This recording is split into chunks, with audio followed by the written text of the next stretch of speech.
Hello everyone, কেমন আছো সবাই? নিশ্চয়ই ভালো আছো সবাই। আজকে দেখো, আমি যে কানেরটা পরেছিলাম আমার যেন ভালো লাগছিল না। আমি ভাবলাম ক্লে দিয়ে কিছু নতুন কানের ট্রাই করা যাক, কিন্তু হঠাৎ করে মাথায় এলো ক্লে তো আমি কিনবো না, আমি বানাবো। তাই জন্যই দেখো, আমার যা যা প্রয়োজনীয় ছিল আমি কিন্তু ব্লিঙ্কিট থেকে অর্ডার করে নিয়েছি। আর দাদা সত্যিই খুব ভালো ছিলেন, ওনার ব্যবহারও ভালো ছিল। তারপরে দেখো, আমি স্টার্ট করব আমার কি করে আমি ক্লে বানাবো, আমি সেটাই তোমাদের দেখাবো। তার ফার্স্টে তোমরা জানো আমি খুবই খেতে ভালোবাসি, আগেও বলেছি, তাই জন্য আমি কিন্তু খাবারটা আগে অর্ডার করেছি। তারপরেই দেখো, আমার যেটা লাগবে ভিনিগার, ফেভিকল, এগুলো আমি কিনে নিয়েছি। এবারে আমি একটা বোলের মধ্যে 100 গ্রাম গ্লু অ্যাড করেছি। ঠিক আছে, দেখো ভালো করে। তারপরে এটা রয়েছে হচ্ছে কর্নস্টার্চ। এটা কিন্তু 1:1 পরিমাণে দিতে হবে গ্লুর সাথে। আর এটাকে কিন্তু ভালো মতো আমি লাম্পস ফ্রি করে নিলাম মিশিয়ে। তারপরে এর মধ্যে দেবো হচ্ছে সিনথেটিক ভিনেগার। তোমরা এটা সার্চ করলেই পেয়ে যাবে।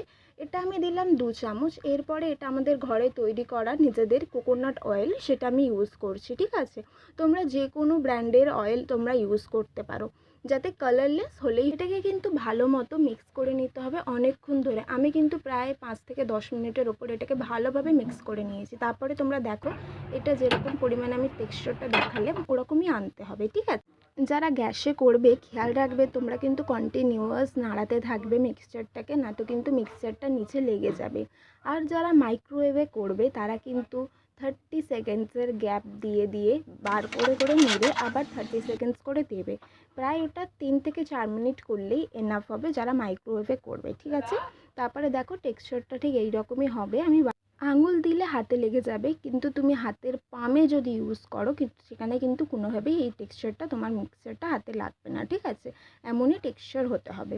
দিয়ে ভালো করে এটাকে কিন্তু নেট করেই যেতে হবে। আমি প্রায় 30 মিনিটসের ওপরে কিন্তু এটাকে ভালো মতো নেট করেছি। এর মধ্যে আমি ইউজ করব হচ্ছে ভ্যাসলিন দিয়ে ভালো মতো চাড়ানোর পরে এটাকে আবার আমি দিয়ে দেবো কিন্তু খানিকটা অয়েল এর মধ্যে আমি অ্যাড করব। এর মধ্যে তোমরা ময়শ্চারাইজার অ্যাড করতে পারো, এর মধ্যে তোমরা গ্লিসারিন অ্যাড করতে পারো। আমি এখানে ময়শ্চারাইজার গ্লিসারিন দুটোই অ্যাড করে তোমাদের দিয়েছি। এটার কিন্তু টেক্সচারটা সত্যিই খুবই ভালো চলে আসবে। তারপরে এবারে দেখো, আমি ভালো করেই কিন্তু এটাকে আরও নিট করে নিচ্ছি। তারপরে দেখো, এটা কিন্তু একটা টিয়ার ড্রপ ইফেক্ট দিচ্ছে, তোমরা ভালো করে, আমি দেখিয়েও দিলাম তোমাদের। এবার এটার ওপরে কিন্তু ভালো করে অয়েল লাগিয়ে এটাকে কিন্তু একটা প্লাস্টিক র্যাপ করে তারপরে কি করতে হবে, এয়ার টাইট কন্টেনারে রাখতে হবে। দেখো আমি তোমাদের দেখিয়ে দিচ্ছি ভালো করে। আমার কাছে কন্টেনার ছিল না, তাই জন্য আমি আইসক্রিম বক্সটা ইউজ করেছি। এটা কিন্তু এয়ার টাইট কন্টেনারেরই কাজ করেছে। তারপরে দেখো, আফটার 2 ডেজ আমি তোমাকে দেখিয়ে দিচ্ছি। দেখো, এটা দিয়ে আমি ফার্স্টে আমি বলেইছিলাম আমার এই কানেরটা পছন্দ হচ্ছে না, তাই জন্য আমি তোমাদের একটা কানের বানিয়ে দেখাবো। ফার্স্টে হোয়াইট বলস আমি 5টা বানিয়ে নেব। এই বলসগুলো ফার্স্টে কিন্তু সমান আকারের করে নিতে হবে। তারপরে দেখো, আমি হাত দিয়ে, আমার কাছে এই টুলসটা ছিল যেটা দিয়ে আমি সমান করে নিচ্ছি, দিয়ে 5টা করে ফ্লাওয়ারের পেটালস আমি বানিয়ে নিয়েছি। একটা বানানো হয়ে গেছে, আমি আরও একটা বানিয়ে নেবো সাবেই। তোমরা দেখো, আমি আরও একটা বানিয়ে নিচ্ছি। তারপরে কি করব, এর মিডিল পোর্শনেও কিন্তু আমি একটা গোল করে ফ্লাওয়ার পেটালসের মাঝখানে যেরকম হয় আমি কিন্তু এটার মধ্যে অ্যাড করে দেবো। তারপরে আমার মনে হলো হোয়াইটটা ভালো লাগবে না, তাই জন্য আমি একটু কালার করার চেষ্টা করেছিলাম গ্রিন কালারের। ঠিক আছে, কিন্তু তোমরা বাইরে থেকে গ্রিন অ্যাড করলে তার মধ্যে দেখবে একটা কালারের একটা যে ব্রাশের দাগ সেটা কিন্তু পড়ে যাচ্ছিলো। তাই জন্য আমি ডিসাইড করলাম ফার্স্টেই আমি গ্রিন কালার অ্যাড করার পরে এটা আমি পেটালসটা বানাবো। যেই রকম বলেছে সেই রকমই কাজ স্টার্ট করে দিয়েছি। দেখো, ফার্স্টে আমি গ্রিন কালারটা অ্যাড করার পরে এত সুন্দর একটা কালার অ্যাড হয়েছে। তারপর আমি মিডিল পোর্শনে হোয়াইট দিয়ে মিডিলটা করে নিলাম, দিয়ে আমি ডট ডটস লাগিয়ে দিয়েছি। পরে এর মধ্যে কানের একটা আমি অ্যাড করে, আমার কাছে কোনো কানের পেছনে যে এটা দিতে হয় সেটা ছিল না বলে আমি ছোটো ছোটো যে কানের হয় সেটাই অ্যাড করে দিয়েছি।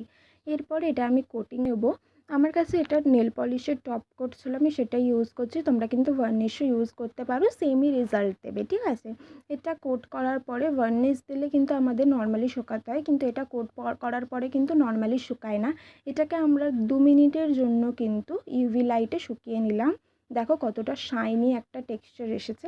এবার আমার মনে হলো আমি কি শুধু কানের পরবো, আমার গলাটা কেমন খালি খালি লাগছে, কি করা যায়, চলো একটা গলার হাড়ি বানিয়ে নিই। আর আমি কড়ি খুবই ভালোবাসি, তো চলো কড়ি শেপেরই কিছু বানানো যাক।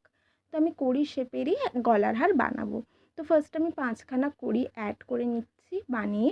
তার মধ্যে মাঝখানে আমি একটা রেড বা ইয়েলো এই 2 রকমের আমি যে দিয়ে আমি আরও 4টে এরকম সেম কুড়ির ফ্লাওয়ার বানিয়ে নেবো। আমার কাছে এই 4টি আমি আগে থেকে বানিয়ে রেখেছিলাম, তো আমি তোমাদের এই একটা বানানো শিখিয়ে দিলাম। তো আমি আরও 4টে নিয়ে নিই চলো। তারপর এই 4টেকে একসাথে কি করতে হবে, আমরা একটা সুতো, বাট সুতো তো খুবই পাতলা হয়। তোমরা জানোই আমি আমার আগের ভিডিওতে উল দিয়ে আমি মেকআপ করেছিলাম, তো আমার কাছে উল বেঁচে ছিল। আমি কি করব, সেই উলগুলোকেই সুতো হিসাবে ইউজ করে মাঝখান দিয়ে কিন্তু আমি ভরে নিচ্ছি, ঠিক আছে, তোমরা দেখতেই পাবে। তো আমি কিন্তু এটা প্যাটার্নটা ইউজ করব, সিকোয়েন্সটা হচ্ছে yellow red yellow red yellow, এই 5টা প্যাটার্নস আমি ইউজ করব, ঠিক আছে। তো দেখো আমি ভরিয়ে নিচ্ছি তোমাদের সাথে কথা বলতে বলতেই। তারপরে কি করব, এটাকে আমি গিট্টি মেরে দেবো ভালো করে, যাতে ওটা আমার সরে না যায়। তারপরে আমি, তোমরা জানোই, ভার্নিশের মতো আমি কিন্তু টপ কোটটা ইউজ করব, এটাকে একটা কালারফুল একটা শাইনি ইফেক্ট দেওয়ার জন্য, ঠিক আছে। এরপরে দেখো এটাকেও কিন্তু আমি 2 মিনিটের জন্য কিওর করে নেবো। আর কতটা সুন্দর লাগছে দেখো তোমরা, একটা গ্লাস শাইনি ইফেক্ট দিচ্ছে। আমি তোমাদের এটা পরেও দেখিয়ে দিচ্ছি, ইয়েলোটা সত্যিই খুব সুন্দর লাগছিল সামনে দিয়ে। কালার ইফেক্টের জন্য আমার ভিডিওতে অতটা সুন্দর লাগছে না ইয়েলোটা। তারপরে দেখো আমি সবকটাই পরে দেখিয়ে দিচ্ছি। আমার কিন্তু গলার হারটা ফেভারিট, এটা সত্যি আমার অনেক দিনের ইচ্ছে ছিল বানানোর, আমি বানিয়ে নিয়েছি। আর তারপরে আমার পছন্দের এই কানেরটা দেখো, সত্যি সবুজের সাথে সবুজ কতটা মানিয়ে। কিন্তু এই পোর্সেলিন ক্লেটা অনেকটাই বেঁচে রয়েছে, তো তোমরা আমাকে কমেন্ট করে জানাও আমি আর কি বানাতে পারি। Please like share and subscribe. Tata.